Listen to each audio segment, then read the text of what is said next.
Pemerintah telah melakukan perubahan APBN 2020.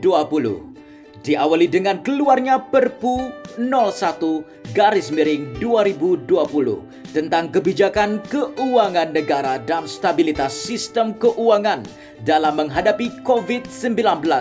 Kemudian ditindaklanjuti dengan Perpres 54/2020 tentang perubahan postur APBN. Keluarnya Perpu tersebut dianggap sebagai jurus ampuh dalam menyikapi situasi ekonomi yang serba tidak pasti saat ini. Menteri Keuangan Sri Mulyani Indrawati mengungkapkan bahwa pada bulan November 2020, penerimaan pajak mencapai 925,34 triliun rupiah.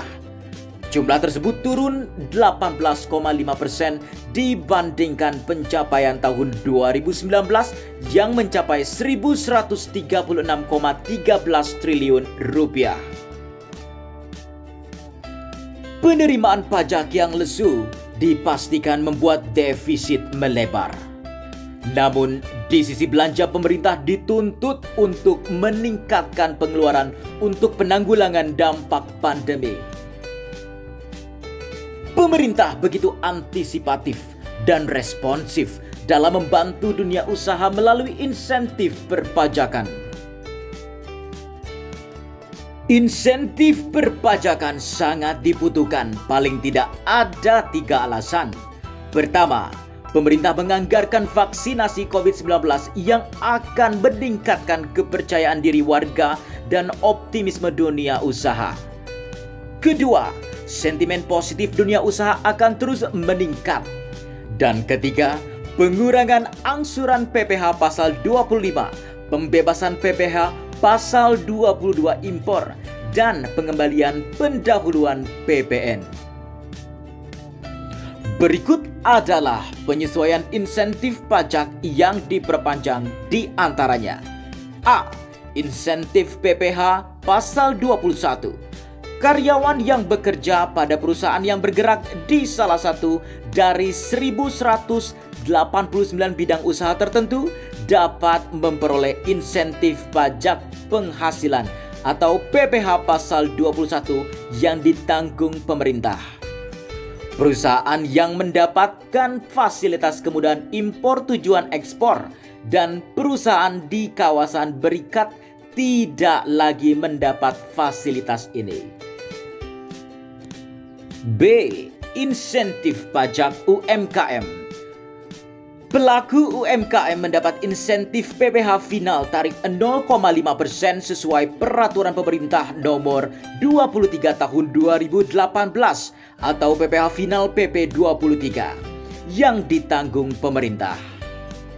Dengan demikian, wajib pajak UMKM tidak perlu melakukan setoran pajak. Pihak-pihak yang bertransaksi dengan UMKM juga tidak perlu melakukan pemotongan atau pemungutan pajak pada saat melakukan pembayaran kepada pelaku UMKM. Pelaku UMKM yang ingin memanfaatkan insentif ini tidak perlu mengajukan surat keterangan PP 23, tetapi cukup menyampaikan laporan realisasi setiap bulan. C. Insentif PPh final jasa konstruksi.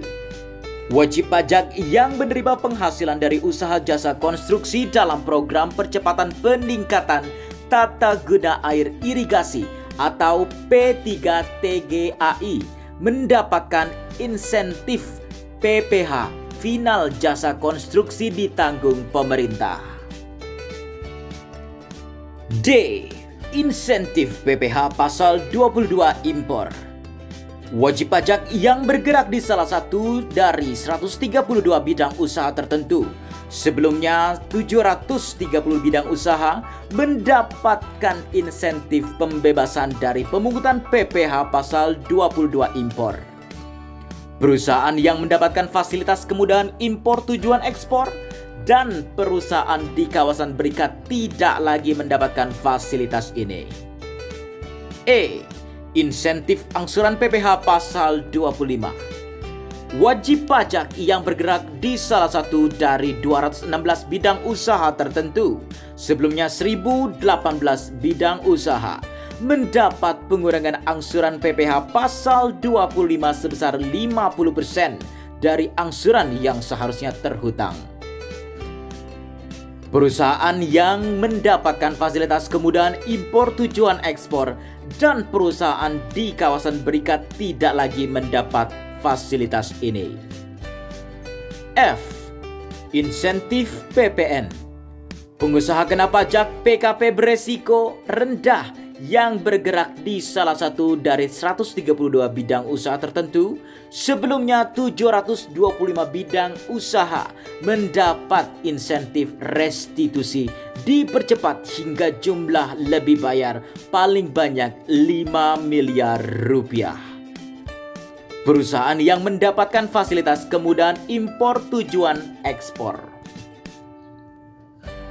Memulihkan ekonomi dan menangani COVID-19 memang perlu banyak strategi. Pemberian insentif perpajakan perlu diberikan secara efektif dengan prioritas kepada sektor tertentu yang tertahan dan perlu lebih didukung laju pemulihannya.